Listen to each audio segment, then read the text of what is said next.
In a small African town called Koma, many children lived on the street. Some had no parents. Some ran away from home. Life was not easy, but people tried to smile and survive each day. There was a young girl named Amara. She was only 16 years old. Her parents died in a car accident when she was 9. Since then, she moved from one place to another. Sometimes she stayed with her aunt. Sometimes she lived with strangers. But one day, she found herself alone on the street. Amara slept under a big mango tree near the bus stop. She wore torn clothes. She walked with no shoes. Sometimes kind market women gave her food. Sometimes she begged for money. Her body was small, but her eyes were full of pain. One day, some street boys saw her sitting by the road. They came close to her. "Fine girl," one of them said. "Why are you alone?" Amara did not speak. She was scared. Another boy gave her bread and water. "Eat," he said. "You are safe with us."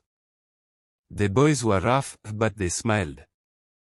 They gave her food every day. They told her stories.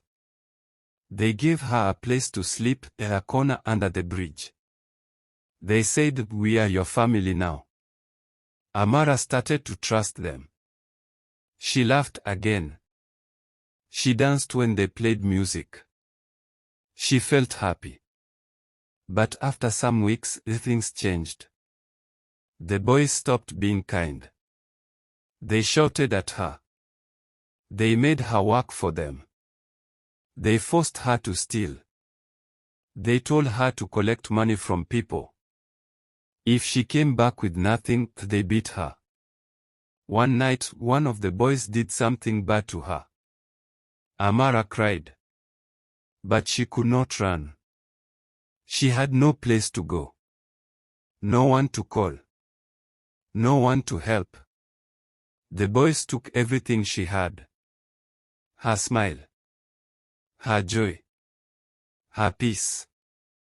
And then, one early morning, they disappeared. Amara woke up and found herself alone. The boys were gone. They had taken the food, the clothes, even the small money she kept under her mat. Amara was weak. Her stomach was hurting. Her hands were shaking. She was now pregnant. Alone. Hungry. And afraid. Amara walked the streets every day. People looked at her belly. Some gave her bad names. Some said, "She is a bad girl." Others crossed the road when they saw her coming. She slept beside dirty gutters. Mosquitoes bit her at night. Her body grew weaker. Her feet were swollen. She begged for food. She drank water from public taps. She wore one torn wrapper every day. She cried alone many nights. One day, Tamara fell down on the road. Her belly was big now. She could not walk well. She felt dizzy. People walked past her. Nobody stopped. But then, a woman in a yellow scarf saw her. She rushed over. "My child, are you okay?" Amara could not speak. Her lips were dry. Her eyes were closing. The woman shouted, "Help! Somebody help me!" 2 men came. They lifted Amara into the back of a tricycle. The woman said, "Take us to St. Mary's Catholic Church." The church was big and white. The doors were open. Inside, people were praying. The woman called out, "Father, please help. This girl is dying." A tall man in a white robe came out. His face was calm, but his eyes were strong. He was Father Benedict, the chief priest of St. Mary's. Father Benedict looked at Amara and said a quiet prayer. He told them to bring her into the church hall. They placed her on a soft mat. Get warm water, he said. Bring food. And let her rest. For the first time in a long time, Amara slept without fear. When she woke up, she saw Father Benedict beside her. He smiled. You are safe now, my daughter. Amara burst into tears. She told him everything. About the boys. The street. The hunger. The baby. Father Benedict held her hand. God has not forgotten you, he said. This child inside you is a gift. And you, too, are special. He gave her a room behind the church. Some women from the church came to clean her, feed her, and care for her. They gave her new clothes. They brushed her hair. They called her sister. Every morning, Father Benedict prayed with her. Every night, he asked God to protect her and the baby.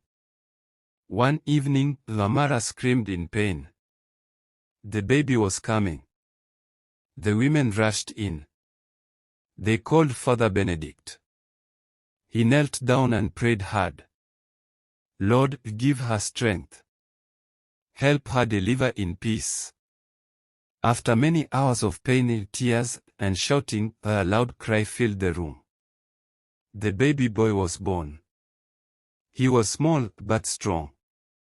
His eyes were bright. His skin was smooth.